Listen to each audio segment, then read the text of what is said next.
Good morning, everybody. Hope you're all well. My name is Coach-Jurie, and I'm with the Chrysalis Code Transformation Coaching. And I'm here to help people to transform themselves and to discover them and become their true version. And we live a life of masks and reactions to things. So, good morning to everybody. You know how it works. Please, if it's your first time, my name is Coach-Jurie. I'm a transformation coach, and if you hear me well, there's a little love button. Please send out the love button for me to see if you hear me well, you see me good, and thank you very much for joining me. Hello, Boki. Good morning, everybody. Good morning. Good morning. So we'll get this started. I'm going to give it 2 minutes. And then I see we have the normal, the usuals here this morning. Good morning, Carol. Hope you're well. Some good news last night. So it seems that we'll be returning to the new way of living with new skill sets, and hopefully we've all taken some time to learn something from ourselves, because we've had enough time to learn. And started new habits, started new things, and this for me, I'll be continuing with this even if we're open, because I've started with this now. For me, it's a habit to do this more than Naomi, and for me, it's a pleasure, sitting here and doing what I love, and that is helping people, and to make a difference. The little bit that we can do. It's a very relaxed morning. There's nothing that is scripted. As I said, I come on in the mornings and I just go with my topic that I have, and if it does make a difference with other people, because that's what we do. We share, we are creative, and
so consider your orientation towards the following negative emotions. Negative emotions like anger, fear, grief, hurt, and shame. How do you feel about that? Are you open to work with that? Or do you say, no, I'm not ready. I'd rather stay in this sea of sameness. Or, I've been dealing with this so long, I'm used to it. And this is where we're going to talk about repressing. Suppressing to repressing. Now ask yourself the following question in connection with your fear, your anger, your grief, your hurt, and your shame. Ask these following questions. Do you get irritated when you experience them? Are you afraid of these feelings? Are you anxious to get rid of negative emotions when they arise? And when you are, when you become anxious, how is your decision making? Is it good, or is the effect bad for you and for others and the people around you? I don't think that when you are anxious that you're going to make very wise decisions, because you're making it because you're anxious about something that you don't know. You can ask the next question by saying, do you believe negative emotions are only for weak people? The ego tends to make you feel, no, this is only for weak people, people that are not strong enough. So can you observe a pattern of seeking pleasure to escape from these feelings? Instead of dealing with the feelings, you're going to look at other things, maybe excessive eating or bad habits, that you rather want to do this instead of sorting out the feelings. Do you view negative emotions as part of your life? It's just part of it. This is the way I am, this is the way I grew up, and this is the way I experience life, and this is how I'm going to be. Do you believe you are capable of accepting whatever you are feeling? Some people feel, but I can't deal with this. So take a minute today and reflect on how you perceive and relate to your negative emotions within yourself today. Go take some time and go sit down and go through this video again and make some notes. Now, here are 7 common repressed emotions that's in a lot of people. If you want to make some notes, please feel free to write it down. And so what I'm going to do is I'm going to review these 7 emotions that many of us repress. First, we have a feeling that, I don't want to deal with it, so you suppress it. When it pops up again, you suppress it again. And the more you suppress it, it will then repress into the subconscious mind. And that's where it then lays down it's waiting for you to not, it's waiting for you to be ready, then it pops out one day. Those repressed emotions. Now keep in mind that these emotions are the source of much of our inner conflict, our inconsistent behaviors, and our discontent. So here's a few of them. It's 7 of them. First one is your repressed anger and rage. A lot of people are dealing with this. Now, repressed anger runs through most of us. Look, we all have feelings. We all have natural feelings. But these repressed angers run through most of us, and it's in any form of mistreatment, like teasing when you were at school, bullying, rejection. In childhood, or the denial of basic human needs can lead to these repressed rages, because it hurts you so much.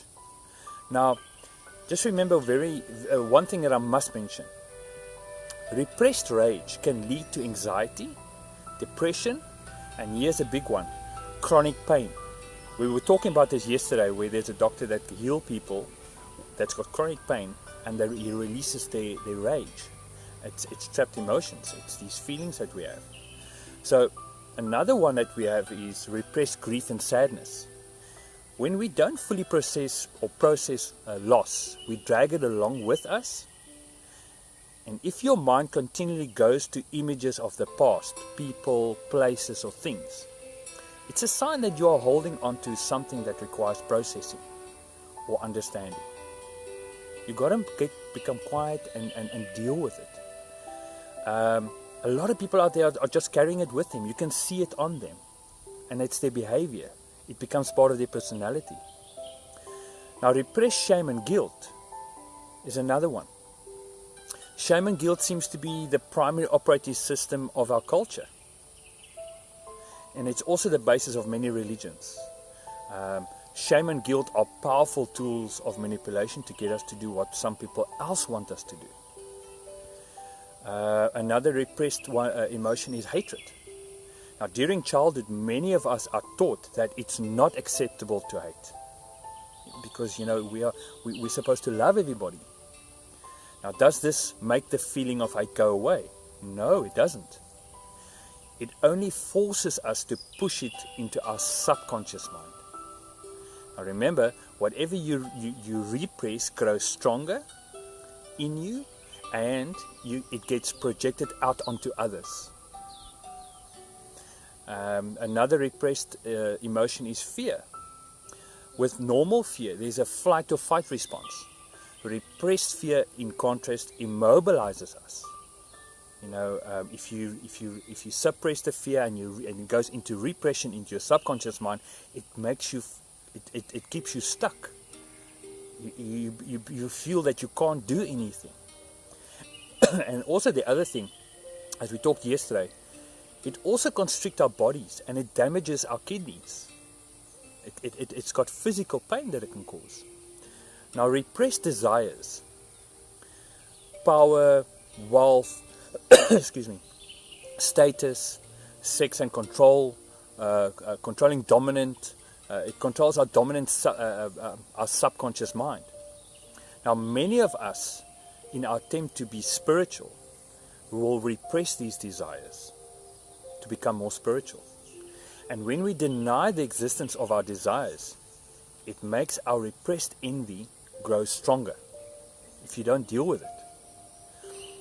Now, repressed envy again, the dominant value in our society is to achieve.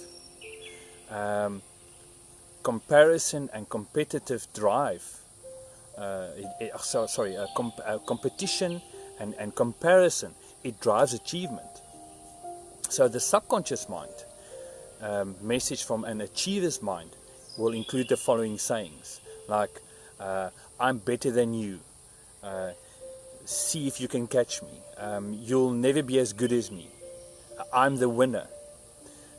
If somebody says I'm a winner, that implies that you are the loser. Now, the reason social media makes people depressed is that it reinforces this message. This form of subtle teasing, if you're not conscious of it, make us envy or jealous of things we may not even want. Now, repressed envy or jealousy leads to depression and anxiety. And you have this saying of, I must have it or else. Now guys, that's enough for the day. I think I'm not going to go on further. Otherwise, it'll become very, very negative. But these are the things that you got to deal with. And on Monday, what I want to do is I want to discuss 5 ways of dealing with these negative emotions. I don't want to leave you on a negative vibe for the weekend. But the positive out of this is that you can work with it. You can. There are processes that we can. I will help you with 5 of them next week. But with our transformation coaching, we have so many wonderful tools that we can help you. One of them is helping with your inner conflict and with these negative emotions and feelings that we have.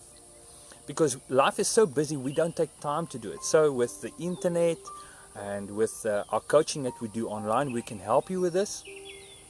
And I want to say thank you so much for everybody coming on. I hope I gave you some insights, some tips. If you want to contact me, you can WhatsApp me, you can call me. Again, I just want to say a special thank you to my wife, Antoinette, for standing by me. And she's my coach. She holds me accountable for what I do.